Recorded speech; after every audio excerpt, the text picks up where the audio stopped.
মানুষের জীবনে অনেক ধরনের ভুল ভ্রান্তি হয় কিন্তু মানুষকে সেটা নিয়ে আগায় যেতে হয়। কিন্তু ভাই আমি এই প্রজেক্টে যে ভুলগুলা করছি ওটা নিয়ে আগায় যেতে পারতেছি না। লিটারালি এই প্রজেক্টে একটা ভুল ছিল।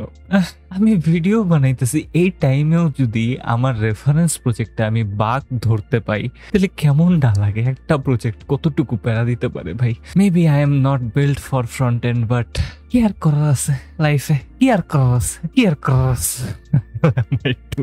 যাই হোক ভাইয়ারা, আমাদের এই প্রজেক্টের একেবারে বেসিক যে স্ট্রাকচারটা আমরা সেটা অলরেডি তৈরি করে ফেলছি। আমাদের একটা ন্যাপ বার আছে, আমাদের একটা সিম্পল হিরো সেকশন আছে এবং আমাদের একটা সাইড বার আছে এবং সাইড বারটাও আমরা গত ভিডিওতে বিল্ড করে ফেললাম। অ্যান্ড এখন যেই ফাংশনালিটিটা তৈরি করা বাকি সেটা হচ্ছে এই ড্রপ ডাউন মোডাল জিনিসটা। অ্যান্ড আপনারা যদি লক্ষ্য করেন আমি কোনো একটা সেকশনের উপরে যদি হোভার করি এটা খুব সুন্দরভাবে একটা বাক্সকে রেন্ডার করতেছে স্মুথ স্টাইলিং এর মাধ্যমে। আমরা সেই বাক্সের উপরে হোভার করতে পারি এবং সেখান থেকে যে কোনো একটা লিঙ্কেও আমরা ক্লিক করতে পারি এবং এটা ছিল নতুন একটা বাগ। আমি এই ভিডিওটা করার আগে রিয়েলাইজ করলাম যে আমি যখন এই সেকশনের উপর দিয়ে হোভার করি ড্রপ ডাউন বক্সটা খুব সুন্দরভাবে দেখতে পারি, কিন্তু আমি যখন বক্সের উপরে যেতে যাই বক্স গায়েব হয়ে যায়। অ্যান্ড ওইটা বয়া এতক্ষণ ধরে ফিক্স করলাম অ্যান্ড ফাইনালি এটা ফিক্স হয়েছে। সো আমি এখন আপনাদেরকে দেখানো শুরু করতে পারি যে কেমনে করে এটা বানাইতে হয়। আবারও সেই স্টেপস, সেই ভয়ঙ্কর স্টেপস গুলা পার করে আমার আবারও এই সেম জিনিসটাই বানাইতে হইব। আশা করি আমি বানান ভুল করব না এবং এই ক্ষেত্রে আমাদের কিছু কাস্টম স্টাইলিং এর দরকার পড়বে।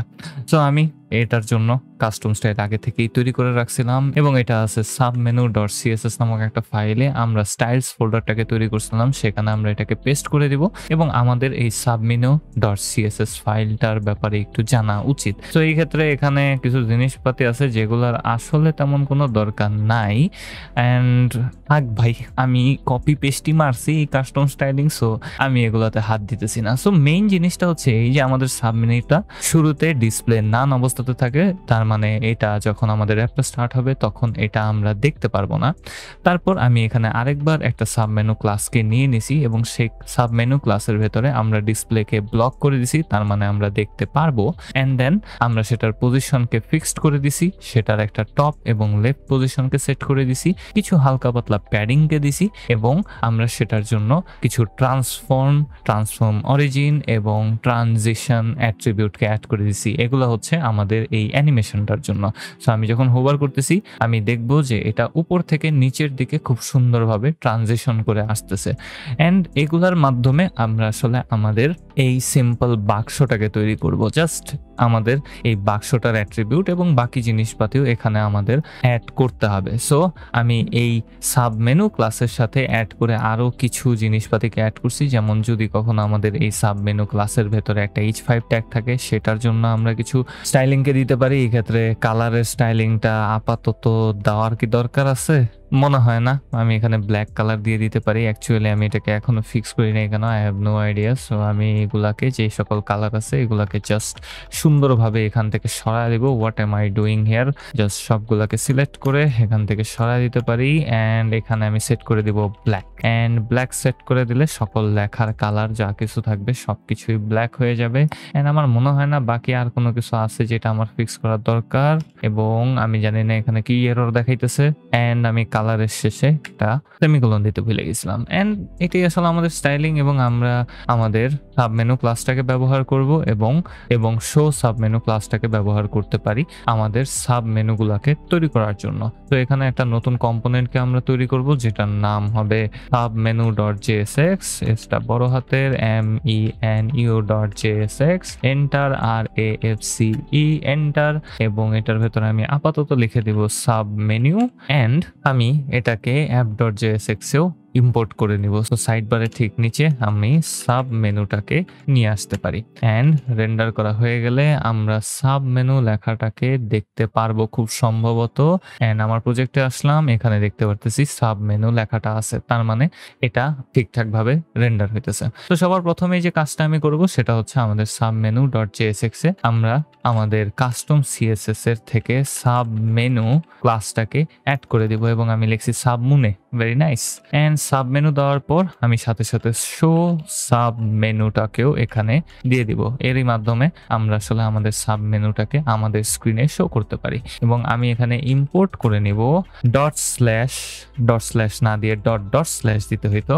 অ্যান্ড আমরা চলে যাব স্টাইলসের ভেতরে স্ল্যাশ দিয়ে আমরা সাব মেনু ডট সিএসএসটাকে ইম্পোর্ট করে নিলাম এবং দেখতে পারবো যে আমাদের সাব মেনুটা এখানে রেন্ডার হইতেছে। সো এরপরের যে কাজটা সেটা অবশ্যই এই সাব মেনুটাকে টগলের ফাংশনালিটিটাকে ইমপ্লিমেন্টেশনের দিকেই যাবে, বিকজ আমরা তো সবসময় আর আমাদের এই সাব মেনুটাকে দেখবো না।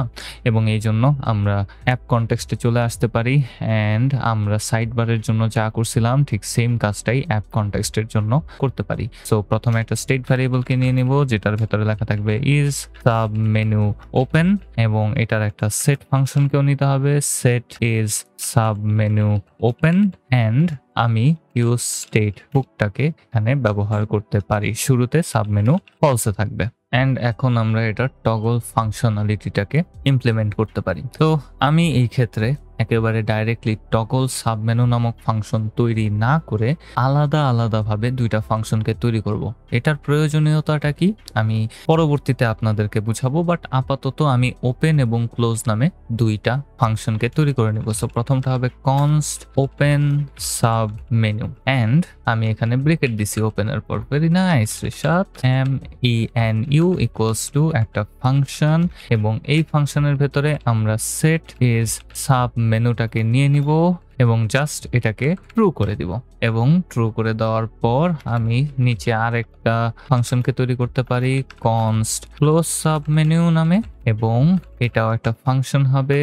এবং এই ফাংশনটার ভেতরে আমরা সেট ইজ সাব মেনু ওপেনটাকে ফলস করে দিতে পারি, অ্যান্ড আমি এটাকে ফলস করে দিলাম।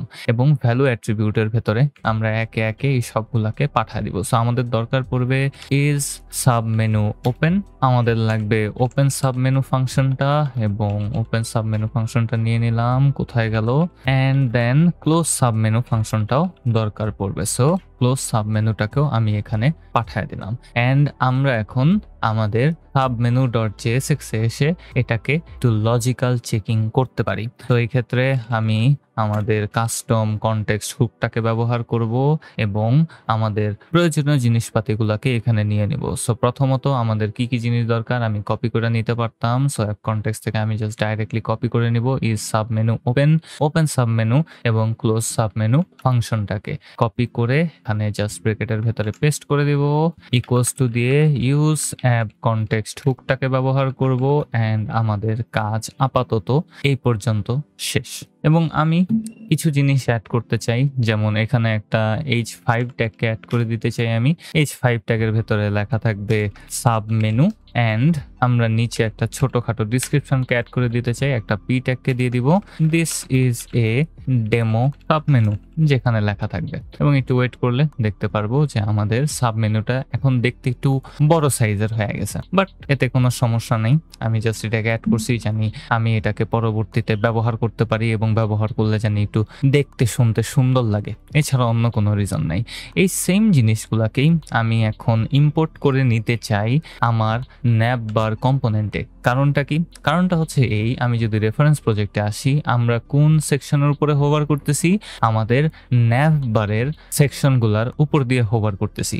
সো এই কারণে আমাদের এই ওপেন সাবমেনু ক্লোজ সাবমেনু এগুলাকে অবশ্যই আমাদের ন্যাভ বারের সাথে কানেক্ট করতে হবে। এবং এই ক্ষেত্রে আমি আমাদের এই সাবমেনু ক্লাস নেমগুলোকেও একটু ডাইনামিক করে দিতে চাই, কারণ আমাদের কন্ডিশনাল চেকিং দরকার পড়বে। সো একটা এক্সপ্রেশন, একটা ব্যাকটিক, অ্যান্ড দেন আমরা আমাদের এই কোটেশনগুলোকে সরায় দিতে পারি, এগুলার কোনো দরকার নাই। এবং আমি এখানে শো সাবমেনুটাকে চেকিং এর পর রেন্ডার করতে চাই। সো একটা $, আর একটা এক্সপ্রেশন, এবং এখানে চেক করব ইজ সাবমেনু ওপেন কিনা। যদি হয় তাহলে আমি শো সাবমেনু ক্লাসটাকে এখানে রেন্ডার করতে চাই, অ্যান্ড বানান ভুল করিস না, কোলন দিয়ে। আমরা যদি এই সাবমেনু ওপেনকে ফলস অবস্থাতে পাই তাহলে আমরা এটাকে রেন্ডার করব না, এবং আমরা যদি দেখি তাহলে আমাদের সাব মেনুটা এখন আপাতত স্ক্রিনে শো করতেছে না। অ্যান্ড আমরা এখন চলে যাব আমাদের navbar.jsx এ। আমরা কোথায় হোভার করতেছি? আমরা হোভার করব আমাদের ন্যাভবারের সেকশনগুলোর উপর দিয়ে। ন্যাভবারের সেকশনগুলো কোথায় রেন্ডার হইতেছে? এক্স্যাক্টলি আমরা যেখানে navdata.map মেথডটাকে ব্যবহার করছি সেখানে। এবং প্রত্যেকটা সেকশন আসলে কি আকারে আছে? এক একটা লিস্ট আইটেম আকারে আছে। এখন আপনাদের মাথায় কোশ্চেন আসতে পারে যে হোভার হইলে আমরা কিভাবে আমাদের কোনো একটা স্টেট ভ্যারিয়েবলকে চেঞ্জ করতে পারি? তো বিশাল বড় একটা সমস্যা, কারণ আমরা ক্লিক করলে একটা ফাংশন অ্যাক্টিভেট হবে সে ব্যাপারে জানি, কিন্তু হোভার করলে কিভাবে হবে?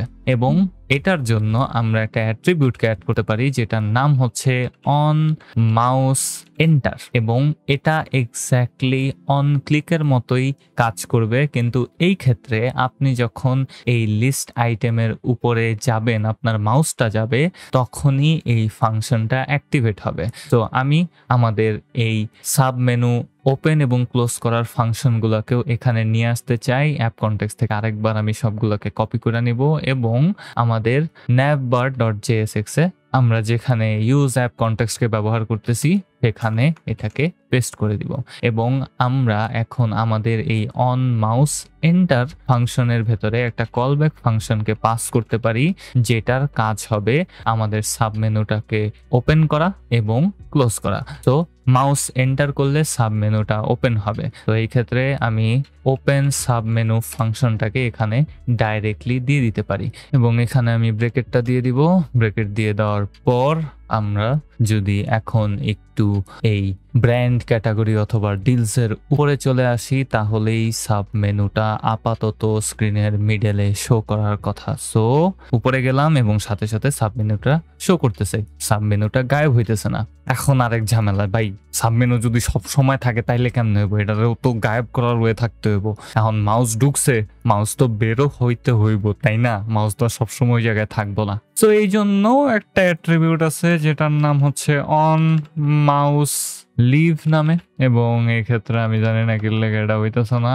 অন মাউস লিভ, এই তো এখন হয়েছে, রেফারেন্স আসছে। এবং এটার ভেতরে আমরা এখন আমাদের ক্লোজ সাব মেনু ফাংশনটাকে দিয়ে দিতে পারি, যেটা আমাদের সাব মেনুর স্টেটটাকে ট্রু থেকে ফলস করে দিবে। তো ক্লোজ সাব মেনু ফাংশনটাকে এখানে কল করে দিলাম এবং কল করে দেওয়ার পর একটু রিলোড করি, এবং যখন আমি ব্র্যান্ডসের ভেতরে ঢুকলাম সাব মেনুটা শো করতেছে, যখন বের হইলাম সাব মেনুটা গায়েব হয়ে যেতেছে। ইয়াস ভাই, অনেক বেশি পেন দিছে এই জিনিসগুলা আমারে। আমি লিটারালি এই জিনিসটা নিয়ে অনেকক্ষণ আটকে ছিলাম। আমি অন মাউস এন্টারের ব্যাপারে জানি, কিন্তু আমি জানতামই না অন মাউস লিভ নামেও একটা অ্যাট্রিবিউট আছে। Silly me, very silly me. And আমরা খুব সুন্দরভাবে একটা সাব মেনুকে আমাদের স্ক্রিনে শো করতে পারতেছি, আবার গায়েব করতে পারতেছি। কিন্তু জানেন একটা জিনিস আপনাদেরকে যদি বলি, যে আমি যখন সাব মেনুটারে এই জায়গায় শো করতেছি তখন সাব মেনুটা সব সময় মিডলেই আছে। এখন ঝামেলাটা হইলো এই যে আমার এই প্রত্যেকটা সেকশনের পজিশনটারে খুঁজা বের করতে হইব এবং ওই পজিশনে এখন এই সাব মেনুটারে বহাইতে হইব। গড হেল্প মি, আমার আত্মার উপরে শান্তি বর্ষিত হোক, এবং পরবর্তী ভিডিওতে আমরা এটাই বুঝার চেষ্টা করব। আমি ট্রাই করব, জানি আপনাদেরকে বুঝাইতে পারি। পরবর্তী ভিডিওতে আপনাদের সাথে কথা হবে।